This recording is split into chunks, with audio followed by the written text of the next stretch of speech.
अस्सलामुअलैकुम। इससे पहले हम वेरिएबल्स और डेटा टाइप्स के बारे में डिस्कस कर चुके हैं कि वेरिएबल क्या होते हैं और ये बनते किस तरह है। और हमने ये देखा था कि डेटा के कितने टाइप्स होते हैं और फिर उसके अंदर और कितने टाइप्स होते हैं। तो हमने देखा था कि डेटा के जो है दो टाइप्स होते हैं, बेसिक्स डेटा टाइप्स और जो है रेफरेंस डेटा टाइप्स।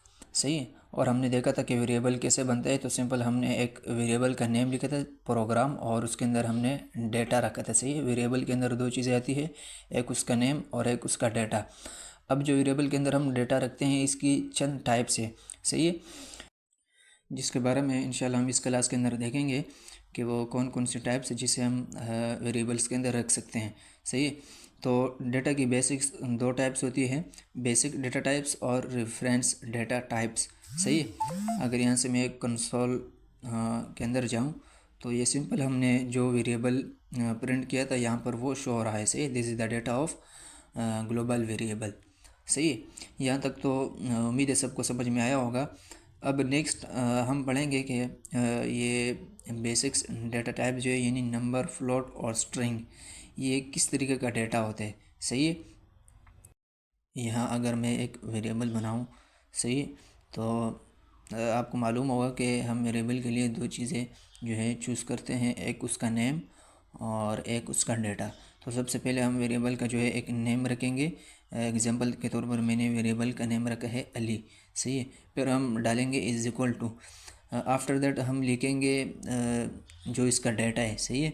अब ये डेटा हम स्ट्रिंग में भी लिख सकते हैं, नंबर में भी लिख सकते हैं और इसके अलावा फ्लोट में भी लिख सकते हैं।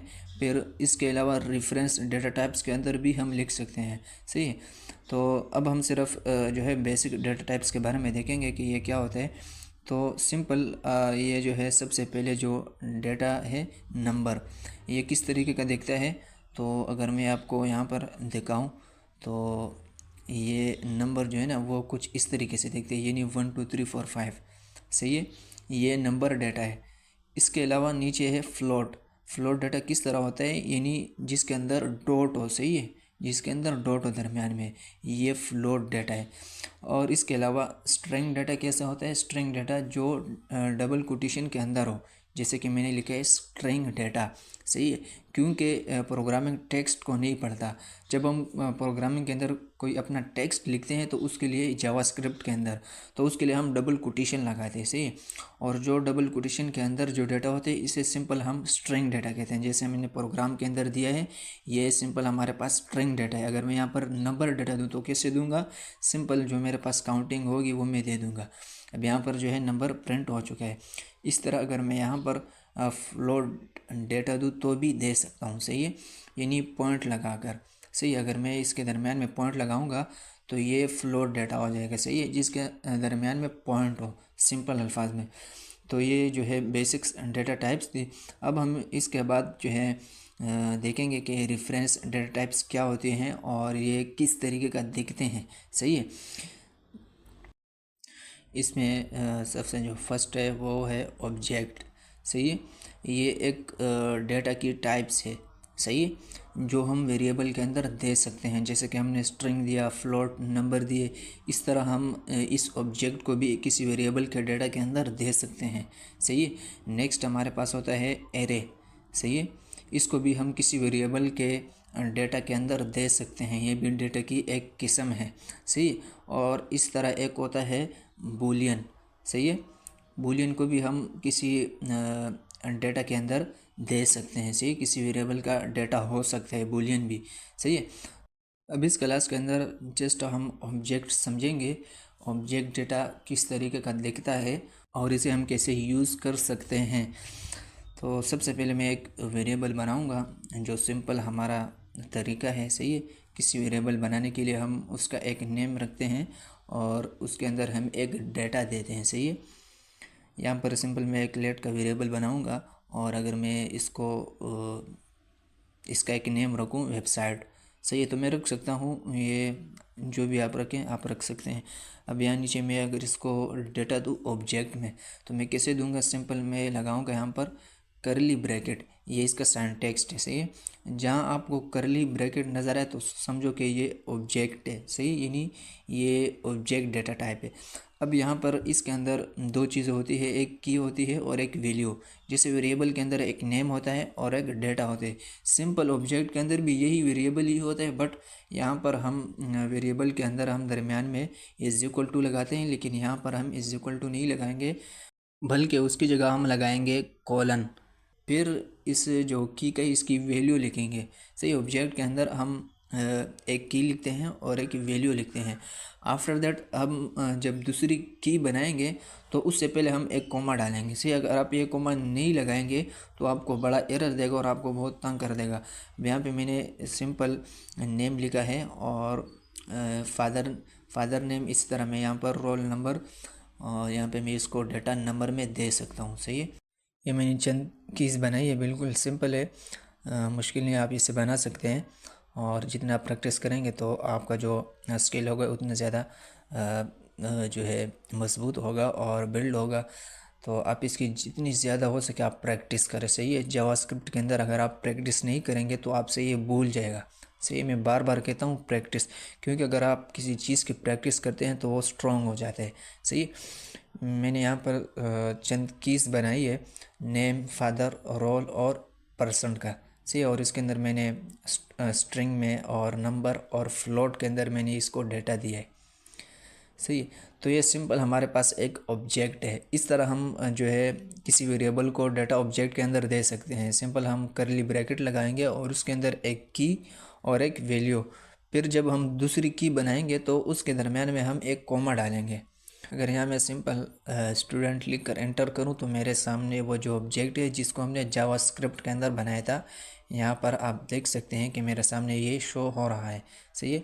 यहाँ से मैं पेज को रिलोड करूँगा तो यहाँ मैं दोबारा अगर यहाँ स्टूडेंट लिखूँगा और मैं इंटर कर दूँगा तो आप देख सकते हैं कि मेरे सामने एक ऑब्जेक्ट आया है और इसके अंदर हमने चंद कीज़ बनाई थी, फादर नेम, परसेंट और रोल नंबर का, सही है।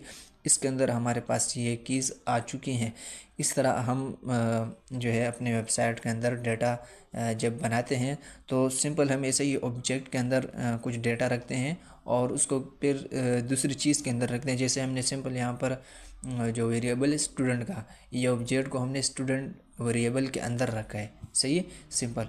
अब हम यहाँ पर एक काम करेंगे कि एग्जांपल के तौर पर मुझे यहाँ पर जो है तारिक, अगर मुझे इस जो है इस डेटा को मुझे जो है ट्रैक करना है, इसको मुझे टारगेट करना है, तो मैं इसको कैसे टारगेट कर सकता हूँ। तो यहाँ पर मैंने सिंपल जो है स्टूडेंट डॉट रोल लिखा है। तो मैंने क्या किया, मैंने जो रोल नंबर है इसे मैंने टारगेट किया, सही है। अब मुझे पता नहीं है कि फ़लाने स्टूडेंट का रोल नंबर क्या है, तो मैं सिंपल लिखूँगा स्टूडेंट डॉट रोल। तो जैसे मैं एंटर करूँगा तो उसका जो रोल नंबर है वो आ जाएगा। इस तरह आपको किसी भी ऑब्जेक्ट के अंदर किसी की का वैल्यू मालूम करना है तो आप इस तरह जो है मालूम कर सकते हैं कि आप उस जो है ऑब्जेक्ट का जो नेम है, जो स्टूडेंट, ये जो है ये ऑब्जेक्ट का नेम है, सिंपल। अब जो हम इसे वेरिएबल कहते थे, लेकिन जब इसके अंदर हमने ऑब्जेक्ट डाला तो स्टूडेंट एक ऑब्जेक्ट बन गया, सही है। अब हम स्टूडेंट के अंदर किसी वैल्यू को मालूम करेंगे तो स्टूडेंट डॉट उस वैल्यू का नेम लिखेंगे। तो इंटर करने के बाद हमारे पास सिंपल वो वैल्यू जो होगा वो हमारे सामने शो हो जाएगा। इस तरह अगर हम एक प्रोग्राम बनाएं कि यहाँ पर आप देख सकते हैं कि नेम जो है इसके जो वैल्यू है वो कुछ नहीं है, सही है, खाली है। अब मैं एक ऐसा प्रोग्राम बनाऊं कि उसके अंदर आप कोई चीज़ जो है एंटर करें और वो जाके सेव हो जाए नेम के वैल्यू के अंदर। इस तरह फादर की वैल्यू के अंदर वो चीज़ सेव हो जाए। तो हम कैसे करेंगे, अगर हम नीचे इसको जो है लिख कर देखें, सिंपल मैं यहाँ पर स्टूडेंट और कुछ इस तरह लिख दूँगा डॉट और नेम, सही है। अब मैं यहाँ पर डालूँगा इज इक्वल टू और फिर इसके अंदर मुझे जो वैल्यू सेव करनी है मैं यहाँ पर लिख दूँगा, सही है। अब मैंने यहाँ पर स्ट्रिंग जो है एक स्ट्रिंग बनाया है और इसके अंदर मुझे जो टेक्स्ट लिखना है वो सिंपल सेव हो जाएगा मेरा जो स्टूडेंट के अंदर की है नेम का उसके अंदर। और जो मैंने यहाँ पे नीचे student dot father is equal to और मैंने एक स्ट्रिंग लगाया और उसके अंदर मैंने कुछ जो है इस तरह नाम लिखा है। अब ये नाम जो है ये सेव हो जाएगा जो हमारा स्टूडेंट के अंदर जो फादर का की है इसके अंदर। सिंपल इस तरह हम किसी भी ऑब्जेक्ट के की के अंदर वैल्यू सेव कर सकते हैं। सही है। अब यहाँ पर आप देख सकते हैं कि name, father, roll number, percent के अंदर कुछ भी नहीं आ रहा है, इसकी वैल्यू जो है बिल्कुल खाली है। सही है। लेकिन मैं यहाँ से अगर स्टूडेंट लिख कर और एंटर कर दूँ तो यहाँ आप देख सकते हैं कि नेम के अंदर भी कुछ नहीं आ रहा, फादर के वैल्यू भी बिल्कुल खाली है, इस तरह परसेंट का वैल्यू भी नहीं है, रोल नंबर का भी जो वैल्यू है वो बिल्कुल खाली है। और यहाँ से मैं इसको कमेंट हटा देता हूँ और अब मैं जाके यहाँ पर स्टूडेंट लिख कर एंटर करूँगा तो आप देखेंगे कि स्टूडेंट के अंदर नेम के अंदर उसका जो वैल्यू है वो आ जाएगा जो हमने सेव किया था। तो ये आप देख सकते हैं कि नेम के अंदर अली और फादर के अंदर जमील, ये वैल्यू आ चुकी है। इस तरह हम किसी भी की का वैल्यू सेट कर सकते हैं। सही है। हमारे पास फ्रंट एंड के अंदर जो लॉगिन का फॉर्म होता है उसमें सिंपल हम यही प्रोग्राम करते हैं। सही है कि कोई इनपुट के अंदर कोई वैल्यू दे और वो हमारे पास डेटा जो हमारे पास बैकएंड है उसमें जो नेम का वेरिएबल है उसके अंदर सेव हो जाए। सही है। यानी नेम का जो की है उसके अंदर सेव हो जाए। इस तरह मैं यहाँ पर एक ऑब्जेक्ट के अंदर दूसरा ऑब्जेक्ट भी बना सकता हूँ। सही है। अगर मैं यहाँ पर लिखूँ एड्रेस, या सिंपल मैंने एक की बनाई है और इसकी वैल्यू जो है वो भी मैंने ऑब्जेक्ट के अंदर दी है। सिंपल मैंने एक ऑब्जेक्ट के अंदर दूसरा ऑब्जेक्ट बनाई, इस तरह हम बना सकते हैं। सही है। एक ऑब्जेक्ट के अंदर दूसरा ऑब्जेक्ट और इस दूसरे ऑब्जेक्ट के अंदर भी मैं तीसरा ऑब्जेक्ट भी बना सकता हूँ अगर मैं बनाना चाहूँ। सही। इसके अंदर मैं इस तरह कुछ समझाने के लिए एग्जांपल के तौर पर मैं इस तरह डेटा लिख रहा हूँ और यहाँ पर मैं प्लॉट और पोस्टल कोड या सिंपल में कुछ भी लिख सकता हूँ अब समझाने के लिए फ़िलहाल। तो ये मैंने एड्रेस के अंदर कुछ इस तरह की और वैल्यूज़ लिख दी है। सही है। और अब अगर मैं कंसोल के अंदर स्टूडेंट लिख कर एंटर करूँगा जो हमारा एक वेरिएबल है जो फर्स्ट सबसे पहले हमने बनाया था। सही है। सॉरी, यहाँ पर मैं मुकम्मल स्टूडेंट लिख कर एंटर कर दूँगा।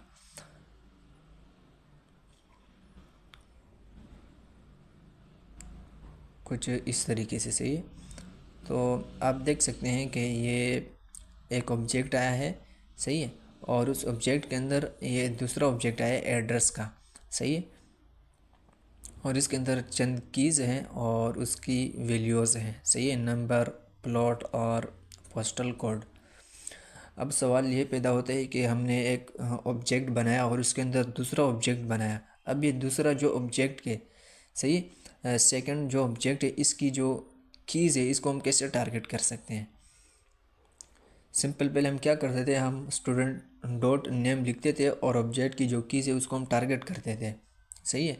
अब अगर मुझे एड्रेस के अंदर जो कीज़ है यानी नंबर, प्लॉट और पोस्टल कोड, इसे मुझे टारगेट करना है और मुझे मालूम करना है कि इस जो एड्रेस है इसका प्लॉट जो की है इसकी वैल्यू क्या है, तो मैं क्या कर सकता हूँ। सिंपल मैं आऊँगा यहाँ पर सबसे पहले मैं स्टूडेंट लिखूँगा और स्टूडेंट के अंदर हमने डेटा रखा है ऑब्जेक्ट का, तो ऑब्जेक्ट के अंदर जाने के लिए हम लगाते हैं डॉट। सही है। और इस तरह अगर मैं यहाँ पर लिखूँ एड्रेस, क्योंकि वो उसका की है, फिर एक एड्रेस के अंदर भी एक नया ऑब्जेक्ट है। सही है। तो उस ऑब्जेक्ट के अंदर जाने के लिए मैंने डॉट लगाया और फिर मैंने प्लॉट लिखा जो एड्रेस का जो की है।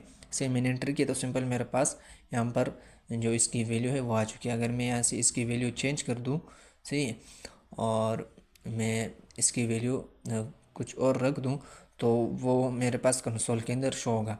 अब सवाल ये पैदा होता है कि ये जो हमारे पास ऑब्जेक्ट है इसके अंदर जो एड्रेस का नया ऑब्जेक्ट है इसके अंदर अगर हम कोई वैल्यू सेव करना चाहे तो कैसे करेंगे। तो सिंपल उसके लिए हम कुछ इस तरह प्रोग्राम लिखते हैं, स्टूडेंट डॉट एड्रेस और फिर एड्रेस के अंदर हमने एक ऑब्जेक्ट बनाया है तो उस ऑब्जेक्ट के अंदर जाने के लिए हम डॉट लगाते हैं। अब हम ऑब्जेक्ट के अंदर आ चुके हैं और फिर मैंने प्लॉट लिखा, फिर इज इक्वल टू का साइन, और उसके अंदर मैं अब जो वैल्यू लिखूँगा वो सेव हो जाएगा यहाँ पर स्टूडेंट के अंदर जो ऑब्जेक्ट है एड्रेस का, इसकी जो की है प्लॉट, इसके अंदर सेव हो जाएगा। अब यहाँ आप देख सकते हैं कि प्लॉट के अंदर कुछ नहीं है। सही है। लेकिन अगर मैं कंसोल के अंदर स्टूडेंट डॉट एड्रेस और डॉट प्लॉट जो है लिख कर एंटर करूँ तो आप देखेंगे जो वैल्यू हमने सेव की थी तो वो जो है शो हो जाएगी। सही है, यहाँ मैं प्लॉट लिखता हूँ और एंटर करता हूँ तो आप देख सकते हैं कि ये 500 जो हमने जावास्क्रिप्ट के फाइल के अंदर प्लॉट की के अंदर सेव किया था वो यहाँ पर शो हो रहा है। सही है, इस तरह हम किसी भी की के अंदर वैल्यू सेव कर सकते हैं। सही है, हमने सिंपल 2 ऑब्जेक्ट बनाए। सही है, और सेकंड ऑब्जेक्ट का जो की है प्लॉट, इसके अंदर हमने वैल्यू सेट की 500। सही, इस तरह मैं इसके अंदर स्ट्रिंग डेटा के अंदर भी मैं वैल्यू सेट कर सकता हूँ, फ्लोट के अंदर भी सेट कर सकता हूँ, सही, नंबर के अंदर भी सेट कर सकता हूँ और ऑब्जेक्ट के अंदर भी सेट कर सकता हूँ। सही है, और अगर मुझे इस स्टूडेंट ऑब्जेक्ट को या जो प्लॉट है इसे मुझे आउटपुट में शो कराना है, सही है, इन्हीं यहाँ पर मुझे शो कराना है, तो सिंपल मैं क्या करूँगा, मैं लिख सकता हूँ डॉक्यूमेंट डॉट राइट। सही है, यहाँ पर मैंने जो है डॉक्यूमेंट डॉट स्टूडेंट लिखे है जो कि डॉट एड्रेस। सही है, document dot right student dot address लिखे है, तो चूँकि एड्रेस एक ऑब्जेक्ट है, सही है, और HTML से नहीं पहचान रहा है, तो सिंपल इसने ऑब्जेक्ट ही आउटपुट में प्रिंट किया। लेकिन जैसे ही मैं इसे डॉट पोस्टल कोड दूंगा तो आप देख सकते हैं कि उसकी जो वैल्यू है वो यहाँ पर इसने प्रिंट कर दी। सही है, पोस्टल कोड के अंदर जो हमने वैल्यू रखी थी 20, तो इसने सिंपल इसे यहाँ पर प्रिंट कर दिया। अब यहाँ पर अगर मैं पोस्टल कोड के अंदर इसकी दूसरी वैल्यू लिखूँ, की लिखूँ, तो वो भी वहाँ पर जो है प्रिंट हो जाएगी। सही है, एग्जांपल के तौर पर मैं यहाँ नंबर लिखता हूँ और मैं आउटपुट के अंदर जाके देखूँ तो आप देखेंगे कि जो नंबर 52 है यहाँ पर वो प्रिंट हो चुका है। इस तरह आप किसी भी वैल्यू को और किसी भी आप जो है की को यहाँ पर प्रिंट कर सकते हैं। सही, डॉक्यूमेंट डॉट राइट के ज़रिए से, सिंपल। अब हम इंशाल्लाह नेक्स्ट क्लास के अंदर एरे देखेंगे, एरे क्या चीज़ है और इसे हम कैसे बनाते हैं और ये दिखता कैसे। सही, एरे भी सिंपल एक डेटा है, जैसे कि हमारे पास ऑब्जेक्ट है, इस तरह एरे एक जो है डेटा है। नेक्स्ट क्लास के अंदर इंशाल्लाह हम देखेंगे कि एरे किस तरह बनता है, दिखता किस तरह है और इसे हम कैसे यूज़ कर सकते हैं, इसका सिंटैक्स क्या है।